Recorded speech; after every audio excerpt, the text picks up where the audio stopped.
Köszönöm szépen. Európska únia musí naozaj zabrániť šíreniu nielen koronavírusu, ale aj šíreniu propagandy, ktorá sa šíri okolo tohto vírusu na internete a na sociálnych médiách. Európska komisia a kompetenčné orgány musia prijať potrebné opatrenia v potrebnom čase. Ja si myslím, doposiaľ, čo sa urobilo, je dobre, ale nemôžeme zaspať, aj keď si myslíme, že prípady rozšírenia koronavírusu sú zatiaľ v Európe izolované. Nemusí tak byť dlho. My musíme hlavne zdieľať informácie a informácie musíme aj ďalej komunikovať našim občanom.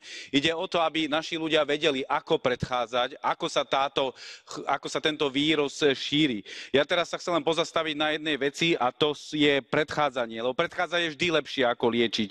A bohužiaľ, napríklad rúška sú nedostatok rúšok na trhu. Len niektoré rúška sú účinné a treba povedať, treba to komunikovať občanom, že nákaza sa šíri najmä cez ústa, nos, ale aj cez ruky a cez pevné materiály. Čiže treba o tom informovať ľudí a hlavne deti v škole.